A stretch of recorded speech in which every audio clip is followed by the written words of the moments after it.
15 महीनों से रोग रीढ़ कर्जे से, इसके बाद में प्रेम संबंध से, जीवन में के जो सुख थे वो सारे चले गए।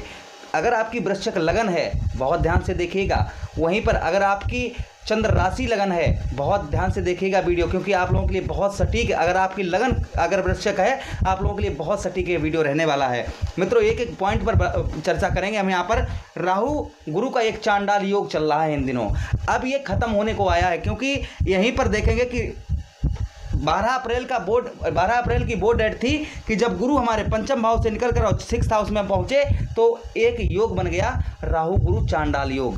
और राहु पहले से ही हमारे 6th हाउस में थे, और 6th हाउस कुंडली का होता है रोग रीढ़ शत्रु पुलिस मुकदमा कोर्ट कचहरी ये सब का होता है। तो 6th हाउस में हमारे कौन बैठे थे? राहु बैठे थे, और ये 15 महीनों से अभी बैठे हुए हैं यहीं पर। राहु जो है मित्रों ये मंद गति से चलने वाले ग्रह हैं। 18 महीनों तक एक राशि में रहते हैं, और 18 महीनों से हमारे कौन से राशि 15 महीनों से हमारे कौन से घर में हैं? हमारे 6th हाउस में हैं, और 6th हाउस में ये फल दे रहे थे। इसके बाद में ये 3 दृष्टियाँ और डाल रहे थे, लेकिन मित्रों अब ये आ चुके हैं 0-6 डिग्री में। अब यहाँ पर हमने इसीलिए लिखा है अब अच्छा समय आपके साथ में आपके पास आ रहा है। मित्रों अब हम समझेंगे, पहले तो हम ये बात करेंगे कि राहु ने अभी तक आपको क्या दिया है। ये राहु ने अभी तक आपको क्या दिया है, यही राहु आगे आपको क्या देंगे। ये 3 महीना जो आ रहे हैं, ये 3 महीनों में यही राहु आपको क्या फल देंगे, बहुत बारीकी तरीके से चर्चा होगी इस वीडियो में, बने रहिएगा। मित्रों राहु के पास एक घर तो हमारा ये खराब कर ही रहे थे, 6th हाउस हमारा रोग रीढ़ कर्जा पुलिस मुकदमा कचहरी, ये तो हमें परेशान, ये चीज़ें तो दे ही रहे थे। साथ में ये 3 घर और प्रभावित कर रहे थे। कौन कौन से?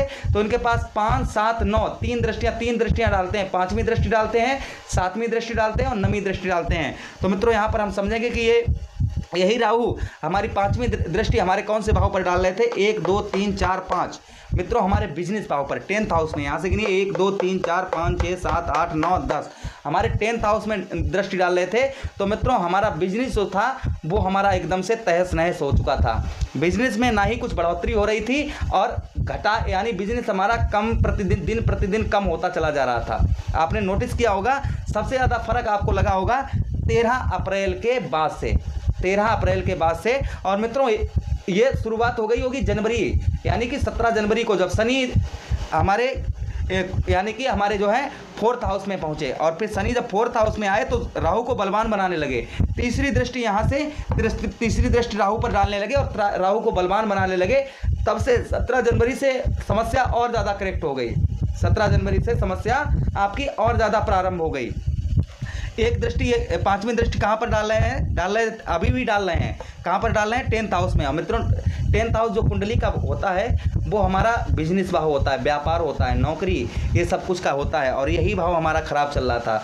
नौकरी से रिलेटेड आपकी जॉब भी छूट गई होगी, या आपकी जॉब में अभी तक आपकी बढ़ोतरी नहीं हो पाई होगी। बहुत कोशिश कर रहे होंगे, अभी स्ट्रगल, आप मेहनत बहुत ज़्यादा कर रहे होंगे, जिसका आपको फल से 20 से 25% तक ही मिल रहा होगा। 20 से 25%, यानी कि मेहनत ज़्यादा है और उसका आपको फल आपको नहीं प्राप्त हो पा रहा होगा। एक तो ये चीज़ है मित्रों। अब एक तो ये भाव हमारा बिजनेस भाव हमारा खराब कर रहे थे, यही राहु। अगली दृष्टि ये कहाँ पर डाल रहे थे? ये तो होगी इनकी 5वीं दृष्टि। 7वीं दृष्टि कहाँ पर डाल रहे थे? गिनिए हमारे साथ में 1, 2, 3, 4, 5, 6, 7 हमारे द्वादश भाव को। और कुंडली का जो मित्रों द्वादश भाव होता है वो भी 6th हाउस की तरह होता है। व्यर्थ की हानियाँ, हॉस्पिटल के चक्कर लगाना और पुलिस केस मुकदमा, ये सब कुछ का ये भी भाव होता है। राहु एक क्या है? छाया ग्रह हैं मित्रों। छाया ग्रह हैं, ऐसा फल देते हैं जो हमें पता भी नहीं चलता है, ऐसी बीमारी देते हैं जो हमें पता भी नहीं चलता है, और धीरे धीरे बड़ी होती जाती है, और एक साथ में बीमारी हमें पता लगती है तो बहुत ज़्यादा दिक्कत परेशानी जीवन में हमें एकदम से लगने लगता है। हमारी परेशानी कुछ एकदम से बढ़ जाती है, बहुत ज़्यादा हो जाती है जब ये धीरे धीरे फल देते हैं। यानी कि छाया ग्रह हैं और एकदम से फल देंगे और इंसान को ऊपर से ज़मीन पे डाल देंगे, ये कार्य करते हैं। तो 12वें भाव को देख रहे थे तो व्यर्थ की हानियाँ परेशानियाँ आपके लगी हुई होंगी, आपका धन व्यर्थ में जा रहा होगा, यानी कि आपका मेहनत का पैसा व्यर्थ में चला जाता होगा, किसी काम में आपके नहीं आता होगा। ये भी आपको ये राहु कर रहे होंगे आपके साथ में। वहीं पर हॉस्पिटल के चक्कर कटवा रहे होंगे, कोर्ट कचहरी के चक्कर कटवा रहे होंगे, दुश्मन आपके, शत्रु आपके जो अपने ही हैं वही शत्रु बन गए होंगे, आपके जो अपने हैं वही आपके शत्रु बन गए होंगे। ये भी इन्होंने यहाँ पर ये फल, यहाँ पर ये दृष्टि इनकी यहाँ पर पड़ रही थी तो ये भी फल हमें प्राप्त हो रहे थे।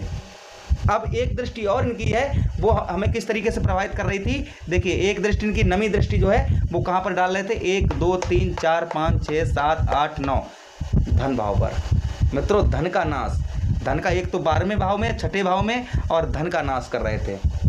यानी कि मैं सीधा सीधा आपको समझाते चलूं कि हम धन कितना भी पैदा कर लें, कितना भी पैदा कर लेते थे, वो हमारा व्यर्थ में ही चला जाता होगा, वो हमारे किसी काम में नहीं आ पाता होगा। वो धन आपका एकत्रित आप उसको करते होंगे और वो एक साथ में जब थोड़ा बहुत एकत्रित हो जाता होगा, ऐसी जगह चला जाता होगा जो आपको प्राप्त नहीं हो पा रहा होगा। वहीं पर आपके साथ में परिवार से भी आप अलग हुई, क्योंकि ये परिवार भाव भी है, आप परिवार से भी अलग हो गए होंगे, परिवार से आपका छूट गया होगा, या परिवार से आप दूर हो गए होंगे, ये भी आपके साथ में, ये भी इन्होंने ये इफेक्ट यहाँ पर डाला होगा। लेकिन अब ये जो 3 महीने आने वाले हैं मित्रों, ये आगे 3 महीना जो आने वाले हैं, इनमें क्या आपको मिलने वाला है रिजल्ट, क्योंकि यही राहु अब 0-6 डिग्री में रह गए हैं, और ये मैं अगस्त में वीडियो डाल रहा हूँ, अब आप कभी भी देख रहे हो। अब यही राहु 0-6 डिग्री में आ गए हैं, और जब कोई ग्रह 0-6 डिग्री में होता है तो मित्रों वो सिर्फ 25% फल देता है, यानी वाल अवस्था में होता है, और एक बच्चा कितना वजन उठा पाएगा, आप समझ रहे हैं। अब गुरु यहाँ पर बलवान होंगे तो सबसे पहले रोग ऋण कर्जा दूर करेंगे, अच्छे ग्रह हैं, और जैसी राहु की दृष्टि है जितनी, उतनी ही गुरु की दृष्टि है। अच्छा और बुराई साथ, अच्छाई और बुराई साथ में है, यानी कि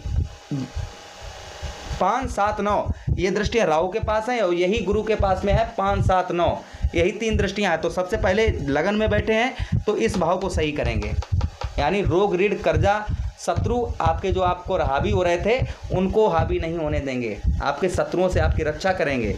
एक तो ये रोग, आपका रोग ग्रसित आप हैं, उसमें आपके रोग से आपको रोग जो है टाटा बाय बाय करके जाएगा। कर्जा आपका, लेकिन बिना मेहनत के कुछ नहीं होगा, इतना आप पहले समझ लीजिए, बिना मेहनत का आपको कोई फल प्राप्त नहीं होगा। तो मित्रों एक तो ये भाव हमारा अच्छा करेंगे, दूसरा हमारा मित्रों यही हमारा एक कहाँ पर दृष्टि डाले, बिजनेस भाव पर। तो मित्रों हमारा बिजनेस जो अभी तक नहीं चल पा रहा था, तो हमारा बिजनेस जो है, बिजनेस में आपके बढ़ोतरी नज़र आती है, आपका बिजनेस जो है वो सही चलेगा। आपका जॉब नहीं, आप जॉब में तरक्की नहीं पा रहे थे, तो मित्रों आपको जॉब में आपके तरक्की आपको हासिल होगी, आपके जॉब में तरक्की आपको हासिल होगी। आपका जॉब या फिर आपका कैरियर जो है वो आपका दिन दुगना रात चौगुना बढ़ेगा, आप लेकिन मेहनत करनी पड़ेगी और अपना दिमाग से, और आप अच्छे कर्म करेंगे तभी आपको अच्छा फल प्राप्त होगा।